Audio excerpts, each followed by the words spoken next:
good to see you all here today. This is a good turnout. And to begin with, today we will have a recitation of the Quran with Brother Al. Afterwards, we'll have Sheikh Rafat.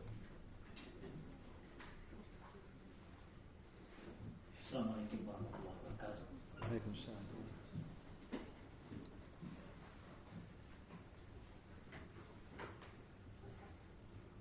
أعوذ بالله من الشيطان الرجيم. بسم الله الرحمن الرحيم.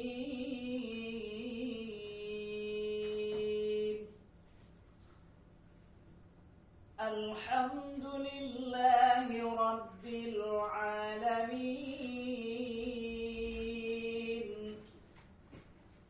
الرحمن الرحيم. مالك يوم الدين.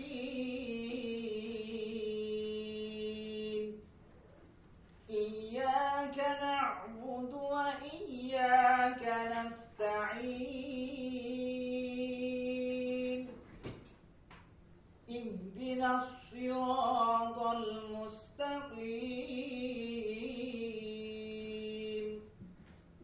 صراط الذين أنعمت عليهم غير المغضوب عليهم ولا الضالين.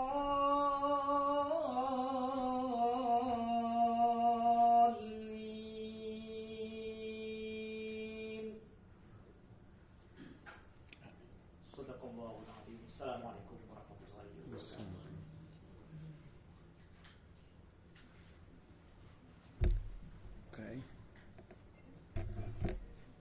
Okay, thank you very much. Bismillah ar-Rahman ar-Rahim. Assalamu alaikum. Good evening, everyone. Peace be upon you. I would like to just, before starting, ask you kindly to just switch off your mobile. I've done this myself. Just as to make sure that all of us are here and focused, and we're not going to be distracted by anything.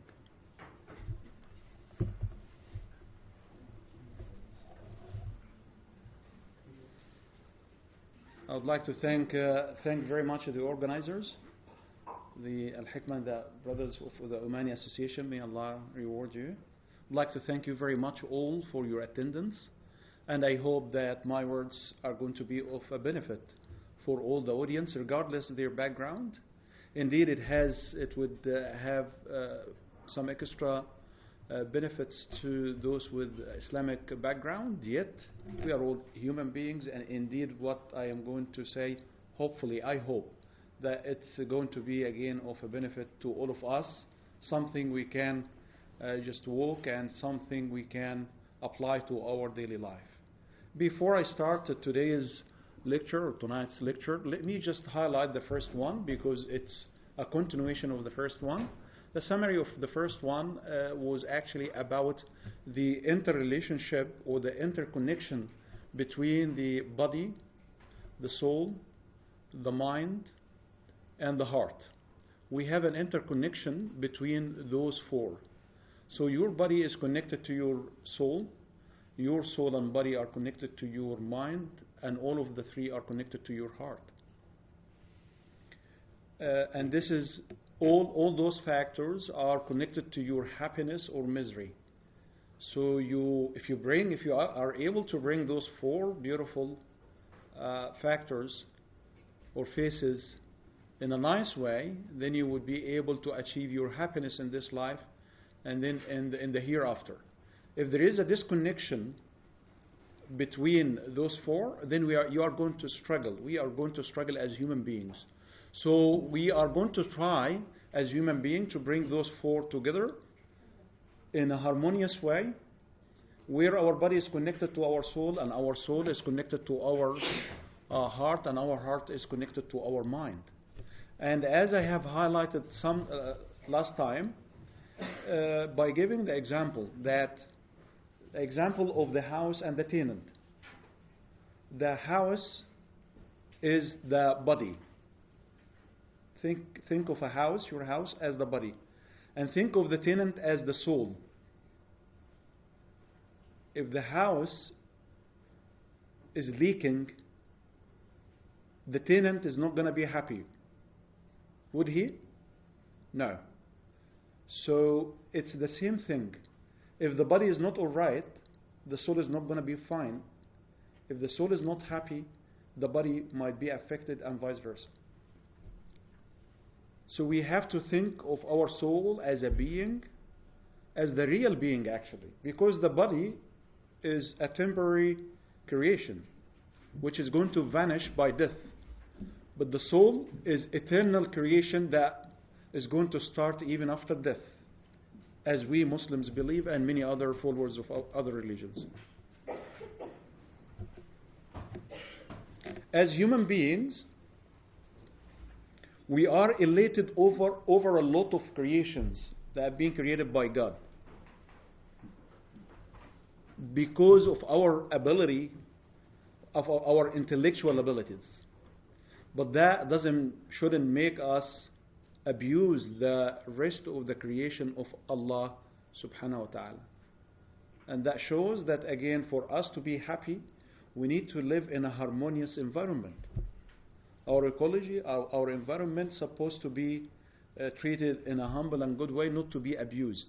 Otherwise, we are actually hurting and harming ourselves before harming the environment around us. Last time, briefly again,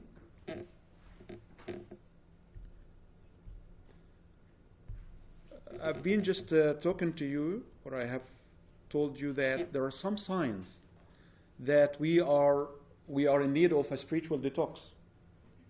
And those signs, among them, is that when you find yourself enjoying other people's pains. So when somebody, right, is suffering, that brings some happiness.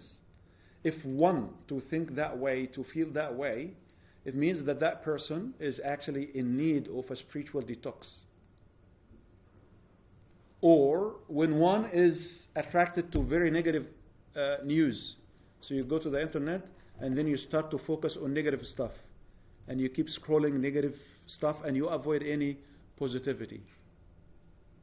Well, this is normal because misery, as said, likes a company.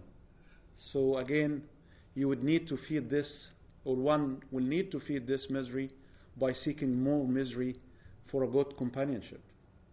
So this is again another sign that one is in need of a spiritual detox. Your friends don't like to be around you. And when I say that, it doesn't mean that one of your friends, it's all of them, or majority. They don't enjoy being around you, and they could tell you for sure, and I'm talking about good friends, right? They can tell you that you have been very negative in the last few days or weeks.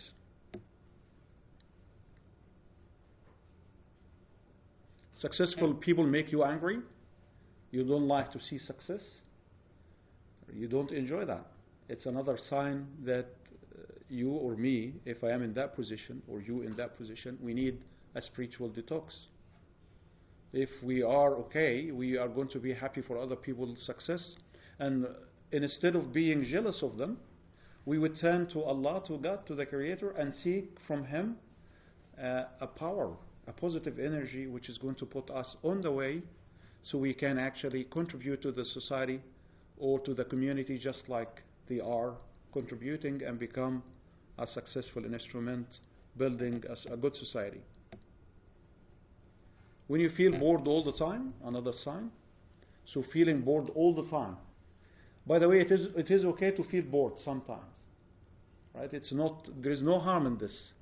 Even when your kids come and tell you that they are bored, it's fine. You get bored yourself sometimes, right? But not all the time.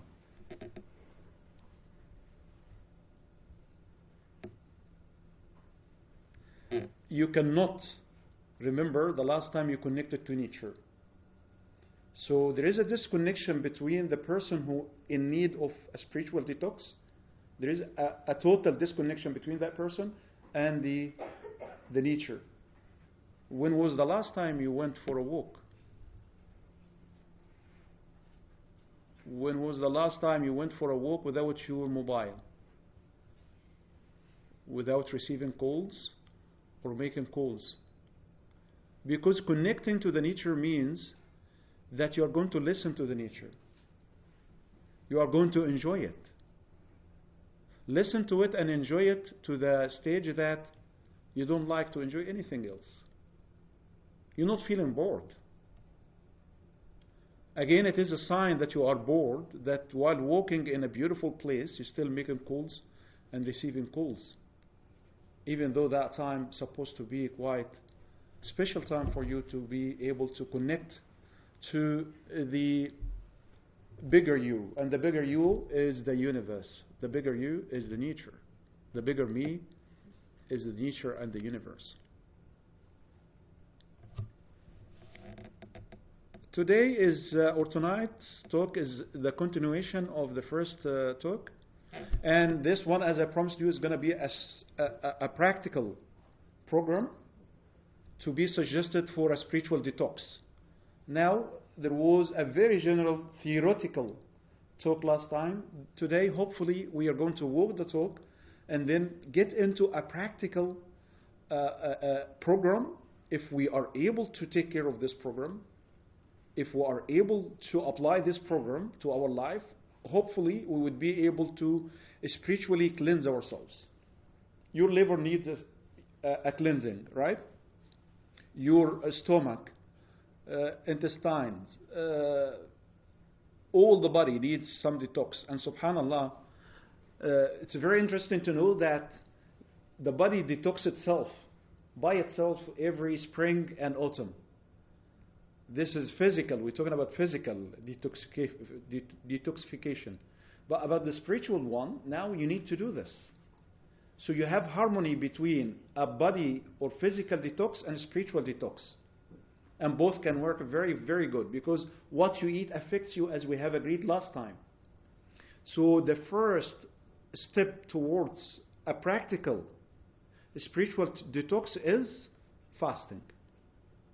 We are coming very close to Ramadan, just maybe like 12 days, 10 days, and we are going to welcome this month of fasting that we have every year. 29 or 30 days of fasting, it's a workshop. It's a time for cleansing the body. It's a time that if your stomach is able to talk, your stomach and liver will say, thank you very much. We really appreciate your work. By doing no work, by not eating, we're really thankful for you. There is no exaggeration if I say that our body needs some rest as well.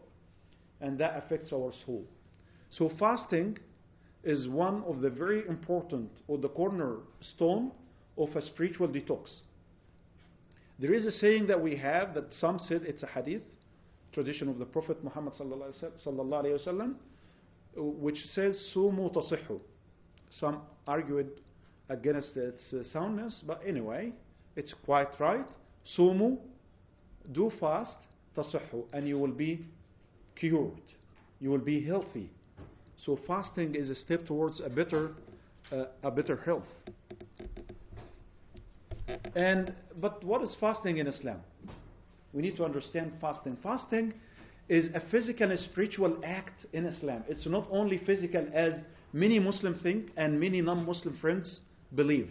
It's not about abstaining from food, drink, and physical contact with your spouse. It's beyond that, right? Outside fasting, you are not allowed to lie. Lying is prohibited in Islam. Backbiting is prohibited in Islam. All of those things are prohibited in Islam throughout the whole year. But during Ramadan or during the fasting, they become more prohibited, more unlawful. How's that? If you go and lie during the 30 days, during your fast, or you backbite someone, or you defame someone, you have any defamation, right? you raise something false against some person, Muslim or non-Muslim, right? You, according many scholars, you have nullified your fasting. Your fasting is not counted. And those scholars said that you would need to fast another day instead of that. Again, that makes fasting a very practical program for the spiritual detox, because you will know that you are going to ruin and waste your efforts from the dawn up to sunset. After all the efforts you have, imagine someone is going to pilgrimage, Hajj, and then he went there for fighting, and then he spent $10,000.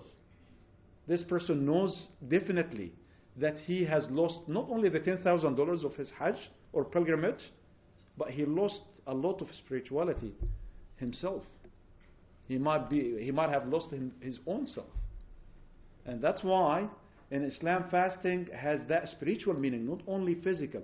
You are not allowed to drink even though you are thirsty during Ramadan, from dawn till sunset. Nor you are allowed to eat even though you are very hungry and your husband or wife is around, but you're not allowed. And what does that help? It helps you and me to strengthen our self-control. And again, that helps your spirit, that helps your soul. If you are in control, your soul is in control. Your soul feels good. If you are not in control, if there is no focus in your life, if there is no discipline in your life, your soul is just lost. Like you are lost. So to find your soul, you need to find yourself. To find yourself, that means that you need to be able to be aware of yourself. To be aware of yourself, that would help you to be in control. You will never be able, I will never be able to be in control unless I know myself. And knowing the self, and that could come as number 2, but still I have to talk about this with number 1, which is fasting. Self-awareness is very important. So we're talking about fasting and self-awareness. And number 3, self-control. And number 4, selflessness. And number 5, self-purification. All those 4 are connected quite nicely to fasting. I cannot achieve self-control till I am aware of myself. How can I be aware of myself if I don't have self-check? This is number 6. So I need to have a self-check. So I need to have time every day, and I don't have to have 1 hour every day. It's just 10 minutes is enough. I need to have 10 minutes every day for my self-check. That could be after or before a prayer. And that is preferably at a time that you would feel more peaceful. And the place around you is quiet. If you have a family like me, maybe in the early morning, right? So everybody's still asleep, alhamdulillah. So you have this 10 minutes. Sit down and just focus. Okay, self-check. Yesterday in the morning, I've done this and this. While I'm driving, I had a road rage and I said a bad word. Okay. And that happened one time. I shouted to someone another time. I didn't feel good afternoon. And then after that, you will start to analyze those 3 things. Number 1 and 2 are very clear. Number 3, why didn't I feel happy afternoon? Again, by being able to have a self-check, one would be able to make things better. So now, you need to understand the reason why you didn't feel happy yesterday afternoon. But the beginning is to be aware that you weren't happy afternoon. That's why at the evening you became a little bit grumpy. Are you with me? So now, you started to have a self-check for 10 minutes. You came to know that, please, those, if you'd like to sit down, please come. Feel free to come and sit down. So by having this 10 minutes, daily 10 minutes for self-check, you would enable yourself to understand what's happening. Let's go back to fasting. Fasting is very important, not only for your body, but also for your soul. Because you are going to strengthen your self-control. And the reason for this is that simply you have whatever you like around you, but you are able to say no. If you are able to say no to the things that are lawful to you during Ramadan, then you would be able to say no to the things that prohibited to you outside and during and before Ramadan. Does that make sense? So again, it's a practical way, when you fast, it's a practical way for you and for myself to strengthen our own will. To be able to say, no, I'm not going to do this. And that would enable you to just discover yourself more, and you discover yourself more by having the self-check, daily self-check. So if you're praying morning prayer, Salatul Subh, and then you have 10 minutes, you do this. You would actually add to this remembrance of Allah. Remembrance of God. Now, when you pray, prayer itself is a remembrance of God. When you stand up and you recite the opening of the book, which Brother Abdul Arif recited at the beginning, you are remembering Allah. You're remembering God. You are remembering the Creator, the one who provides for you and me. Correct? You do. When you kneel, you do the same. When you prostrate, you do the same. But you might be crying to Him when you prostrate and talk to Him and tell Him what annoys you. After you finish, you need another kind of remembrance. Again, for another 10 minutes. So the prayer is 10, and 10 for self-check, and 10 for your remembrance. It's a half an hour. That might be too much. You could start at your pace, and then you increase the time. But again, don't be tricked by the fact that you are going to skip this and make it another day because the other day is not going to come. Simply, it's not going to come. So you need to be disciplined. And again, fasting is about discipline. In Islam, if I am drinking, and the dawn prayer started, the call for the prayer at dawn started, and I'm drinking, I need to stop, correct? All of us agree, right? Right. Allahu Akbar, Allahu Akbar. I was about to drink, then I stopped. What is it? Do you think that really God would care about a sip at that time? It's something beyond that. It's about discipline. It's about that this is the time I'm not supposed to drink or eat. That's it. And once I hear the call of the prayer for the sunset prayer, then I am allowed to enjoy the drink and eat and enjoy everything. But again, we do a common mistake as Muslims. We indulge in food after the call for the prayer of Maghrib to a stage that many of us are not able to stand to pray the evening prayer, Salatul Isha. And then once you make ruku', you kneel, you make dua that the Imam goes back in a semi-second. Because you feel that everything is gonna... Because we have eaten too much. And again, we become weak. I'm talking about, not you, I'm talking about myself. We become weak like there are such beautiful, after the main course, you have some sweets and desserts. I cannot actually put this on hold. And again, we start to do this and we indulge in eating. And then after that, there are some fruits. And there is always a space for this, right? For sweets, for fruits. And then after I've eaten too much, right, I try to now have some time for my spirit, thinking that my spirit is ready for that time. If my body is not ready, my spirit is not ready.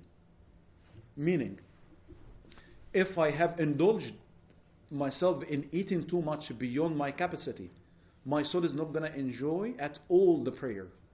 My soul is not going to be there. And again, and this is the interconnection between the soul and the body, as I've explained to you at the beginning. If the body is light, the soul, which is quite subtle creation, is going to be light as well. If the body is heavy, I'm not talking about the weight now, right? You might be a muscly guy and you weight, but you have a balance in terms of eating.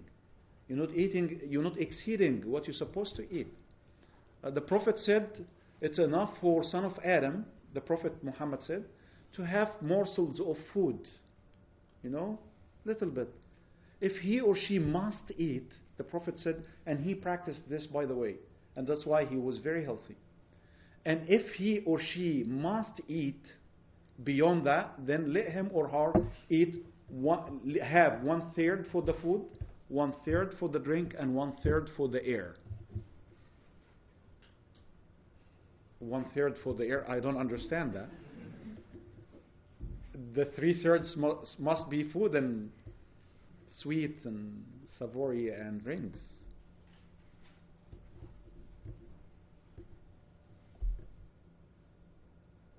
Someone said to the other while eating, you have exceeded your 1/3. He said, excuse me, everybody knows his own third.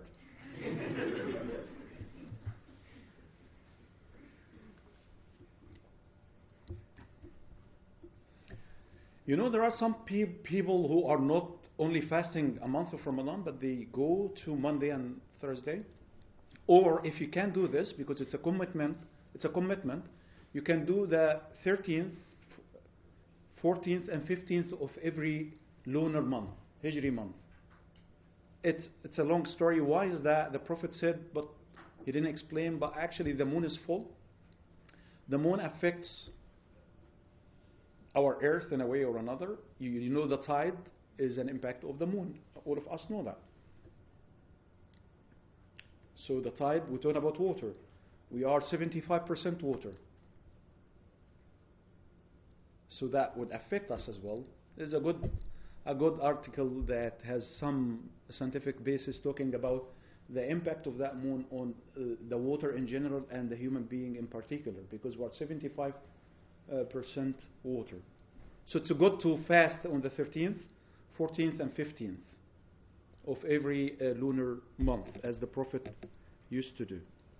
He used to fast every Monday and Thursday. So imagine how many days the Prophet would have the 3 meals.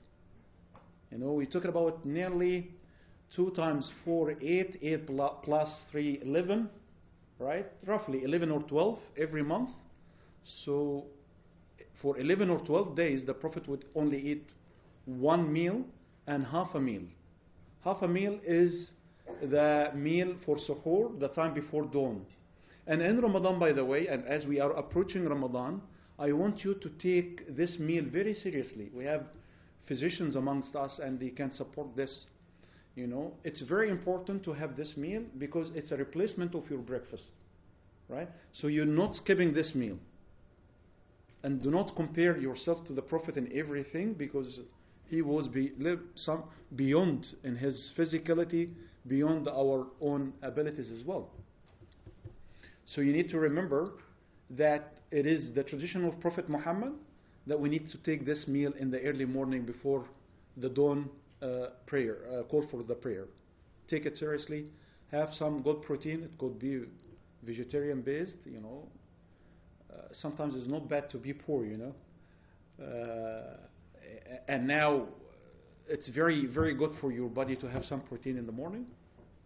So when you have this, and you make sure from the time you break the fast till the time you break it again. Sorry, from the time you break your fast till you start fasting, you need to make sure that you drink a lot of water. And your balance, your food is supposed to be balanced during and outside Ramadan, but especially in Ramadan, carbs and fiber and protein supposed to be balanced. Right? When I go to visit some friends in some countries, including mine, the carbs is like this. right? And then the protein is, and the fiber might not be there at all. So, but again, in the olden days, we used to have better diet. We have huge information now on the internet. We're talking about billions and billions of information. Too much information, sometimes it distracts us. Not saying the internet is bad, but just it's just some note.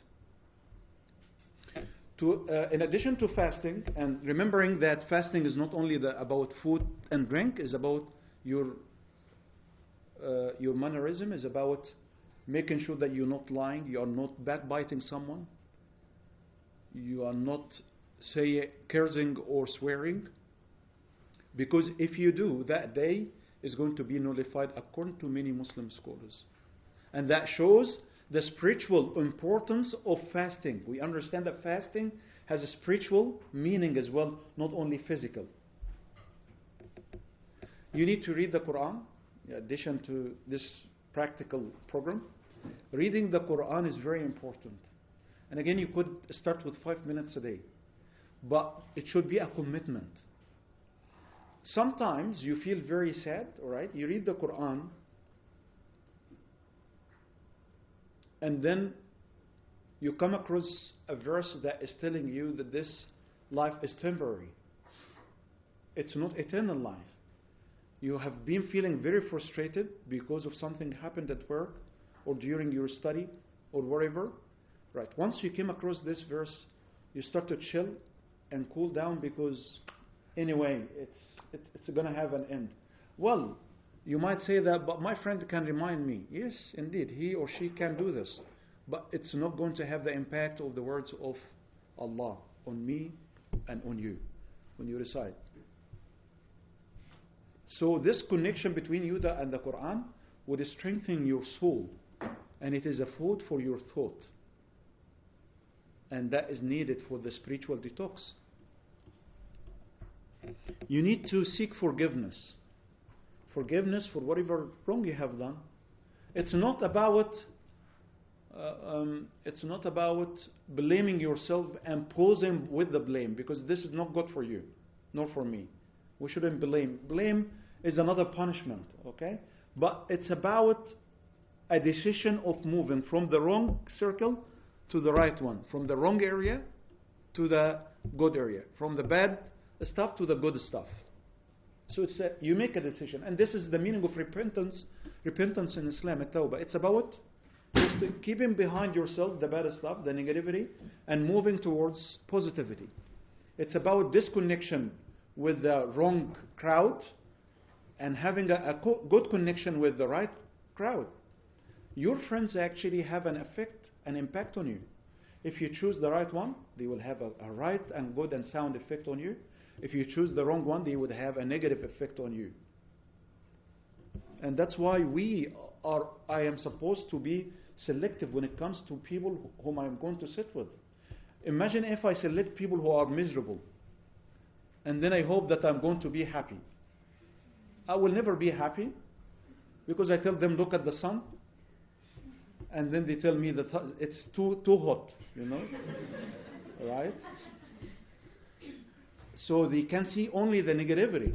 They can't see the positivity that Allah or that God has given us.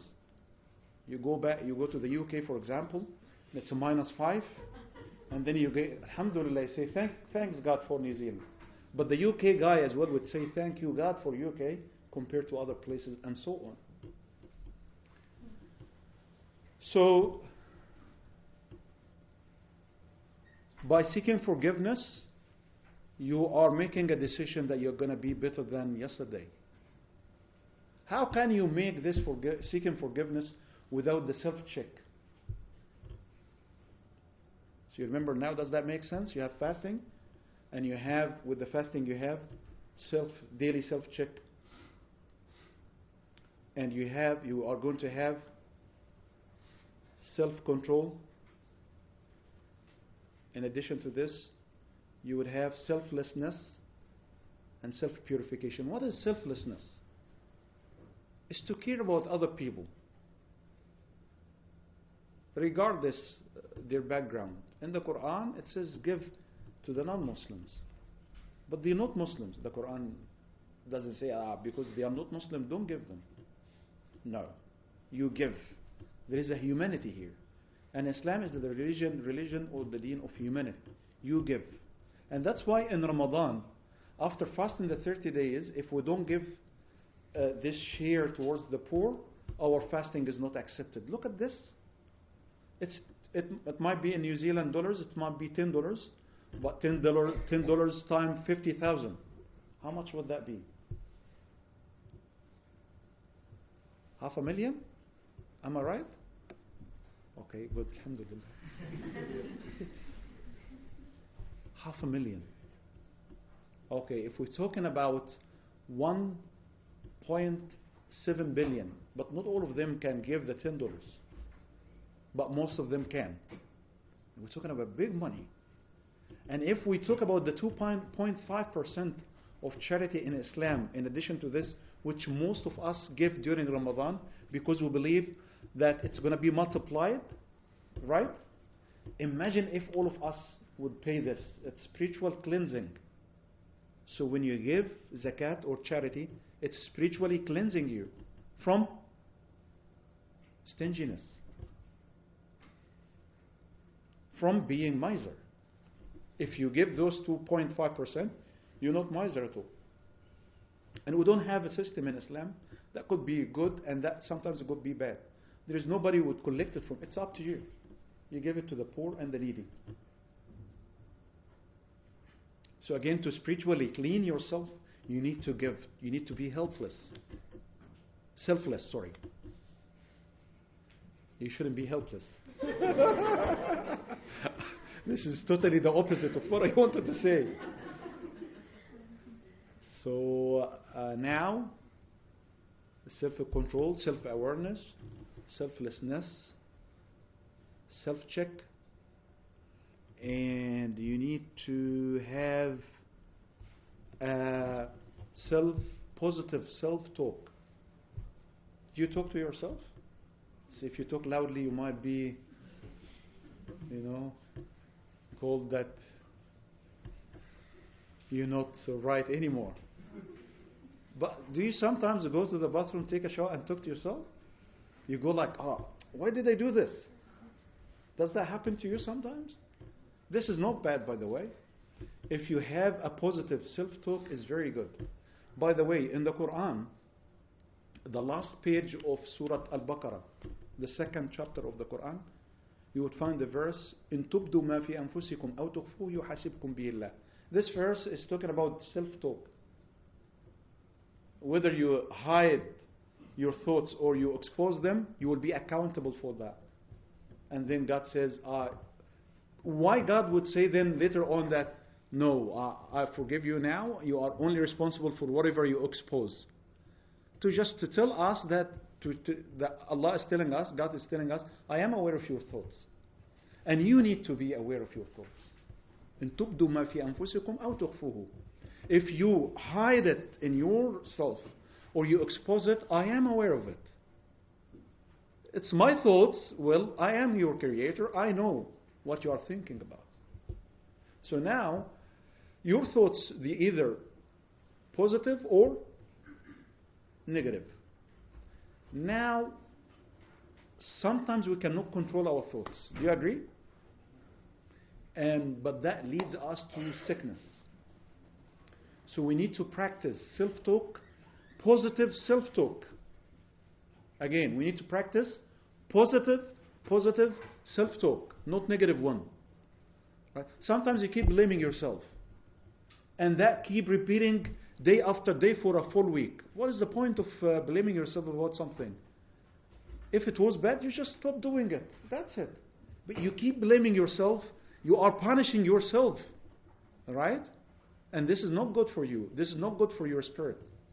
To have a spiritual cleansing, you need to just give up the negative self-talk and increase the positive self-talk. What is this voice? It's called the inner voice. The Quran mentioned this in the last page of the second chapter about hiding something in yourself, inner self, or exposing that and sharing it with other people. Imagine if someone is struggling with having very negative thoughts all the day. This person is just waiting for your mistake. And he or she is going to trash all the rubbish in front of you. So again, we need to be aware of this, our own selves. That if somebody does this, they need help actually. They are not okay. In addition to this, if we are able to have that self-talk, positive self-talk, we are going to be more aware of our own selves. And once we are aware of ourselves, you are going to be aware of our weaknesses. Say, okay, my weaknesses are 1, 2, 3, 4. Now, how am I going to deal with them? I'm going to do this, and that, and there is a follow-up.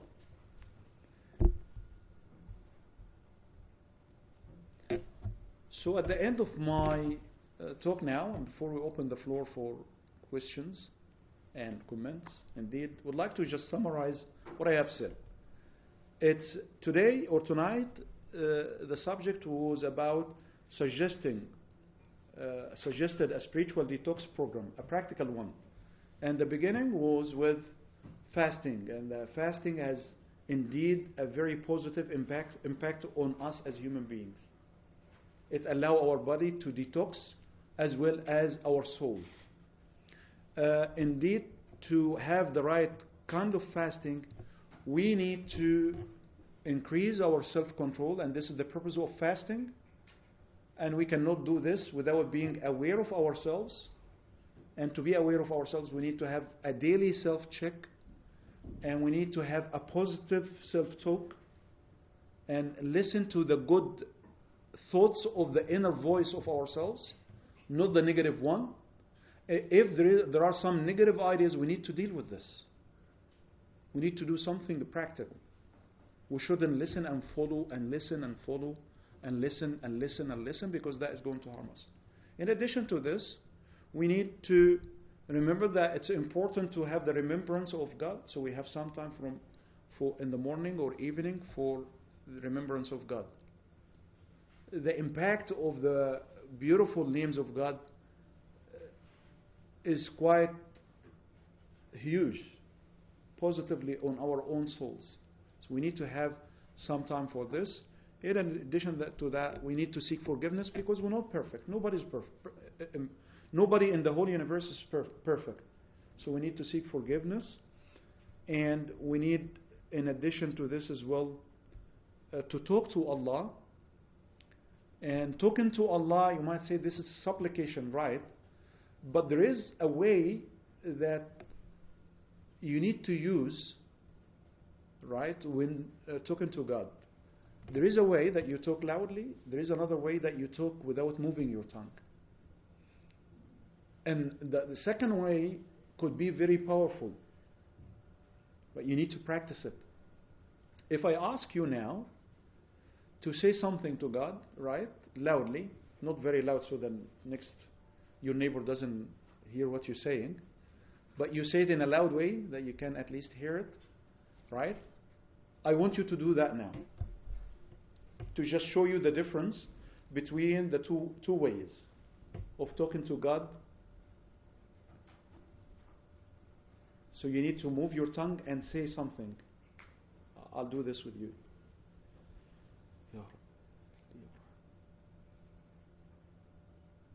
Now I want you to talk to God, but without moving your tongue, right? And maybe if you like to close your eyes, talk to God, just a sentence or two, something that worries you a lot. You can't help yourself through it.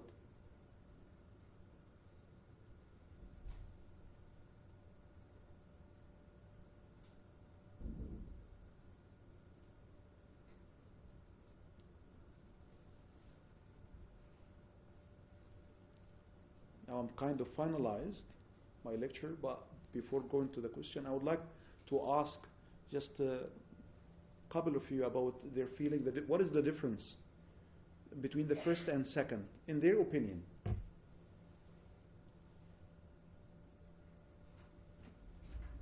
a gentleman or a lady, you are all welcome. Just share with us.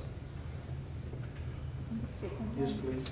the second one, you tend to be more focused and concentrate more. The second one, the sister is saying that she felt more focused Concentrating.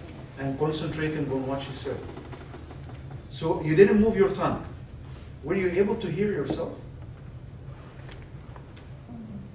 I was conscious of it. Excellent. Being conscious is the beginning. Imagine if you keep doing this for some time, you would feel that spiritually you are elevating your soul. It's a matter of practice as well. Thank you very much for sharing this with us. Yes, I please. feel like the second one came more from my heart rather than the first one. You're concentrating on what you're concentrating in the wrong way. You concentrate on the movement of your tongue. Yeah, but when you don't move your tongue, I feel that my thoughts are coming straight from my heart, what my heart feels, rather than being conscious of everything else going on. So sometimes talking it becomes a distraction. Yeah.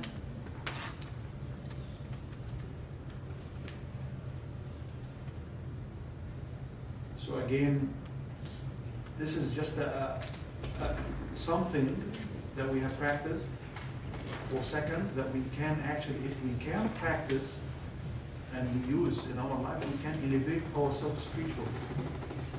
Because our tongue sometimes becomes like a distraction. Thank you very much for sharing this. I'm not taking anyone from the voice. Thank you very much. The second one is deeper, I feel, actually. I feel it's Why is deep. it deeper?